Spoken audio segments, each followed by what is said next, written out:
Hi there, this is Ranjit from tech2bus.com, and in this video we're going to use the Synology NAS, and I'm going to show you the surveillance station features. The model that I'm using is the DS412 Plus, but it will work with any Synology model. The only limitation is that the number of cameras that can be supported by your Synology NAS, you have to just check up your website, the Synology's website, because some models support 4 IP cams, some support 6, 8, etc.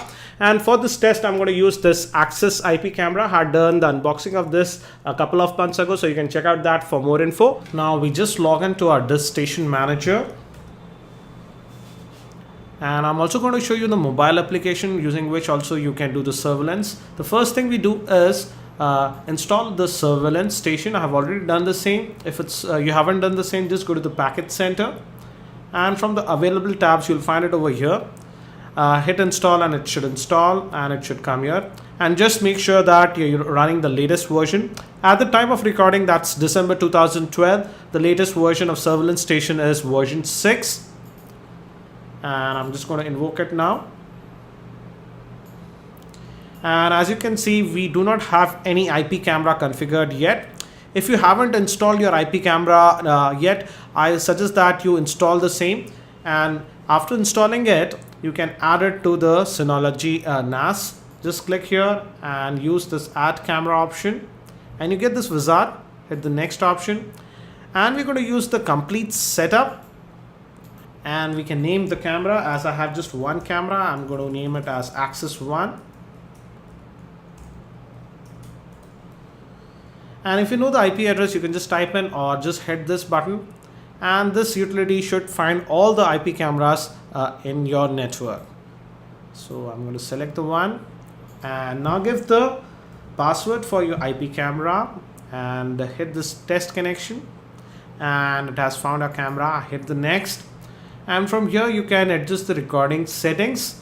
If you don't have a very powerful NAS, I would suggest that to leave it at defaults because this camera does support 720p HD, and I'm going to invoke the same. But again, do note that if you're going to use this HD recording, they do take up a lot of space and you require a fairly powerful NAS model from Synology to do that. So just play around with the same, hit next. And I'm just going to tweak these settings, and we can configure the trigger event recording settings. Here I have set it to record 5 seconds prior to the event and 5 seconds after the event is completed. You can configure the same.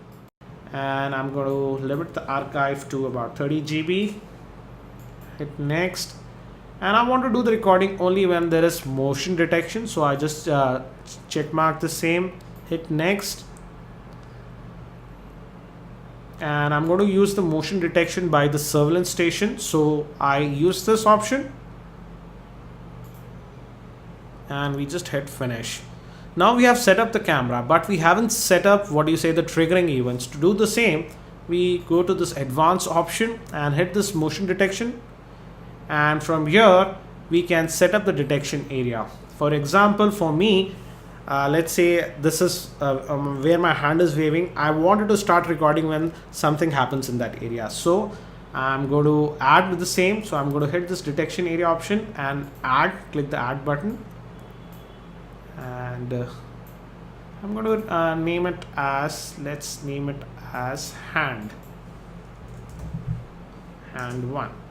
I'm going to click OK. And you can add multiple areas if you would like. I'm just going to hit save now.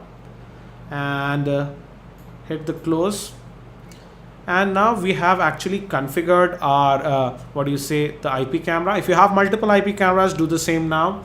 And if you hit this live view event, you should be able to see the feed, live feed, in a few moments. And as you can see, we are able to see the live feed. The camera I'm using does not have the PTZ function. If we had that, we could pan, zoom and tilt with the same. We can also zoom around with this camera like this. And we can also go to the timeline. If any events are there that's triggered, it should be shown over here. And as you can see here, we have this event over here. And I'll show you an easy way to access the same. If I just go to the event list, as you can see, it has recorded, and if you just double click on the same, it should play it back.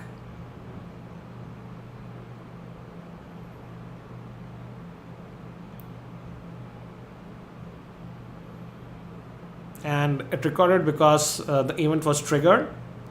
I'm also just going to walk away from my office and enter my office and sit on this chair, and that should also trigger the camera because there was a movement in the hot area that we have assigned. So let's check if it works.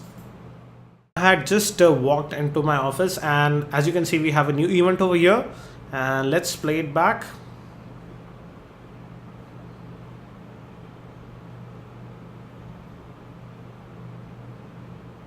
As you can see, it started recording.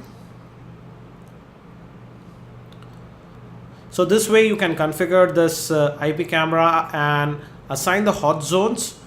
Another thing that we can do with this Synology surveillance station is set up notifications whenever event is detected. For example, let's say the camera loses network connection or a motion is detected or alarm is set. So as you can see, and we can also set it up to send SMS, etc. And from here the settings, we can set up our mail server so that whenever an event occurs, it notifies us. Now I'm going to show you this surveillance station using a mobile app. It works both on the iOS and Android. For this example, I'm going to use an Android tablet. So let me show you the same now. So this is the mobile app, and it's known as DSCam, and I'm using an Android tablet. You can also use an Android phone. You can download this app for free from the Google Play Market, and I'm just going to fire it up. And you also get compatible apps for iOS, so you can use it on iPad and iPhones. And as you can see, it automatically detected our camera. It lists all the cameras. As we have just one camera, it's showing that. And if we hit on the same, we get a live view. And if I wave my hand, you should be able to see that, as you can see. And we can also watch all the events and the triggers. They'll be here. And if we click on the same, here are all the triggered events, and we just click on any one of the same to view it. So as you can see, it plays it back flawlessly. Here I was setting up my tripod to record the same, and I was in the triggered event, so it started recording. So as you can see, it works fine, and you can also use your mobile app to view the feed and etc. So this is the surveillance station and the mobile app DSCam. I hope you found this video helpful. That's it for now. This is Ranjit from tech2bus.com, and I hope to see you in my next video.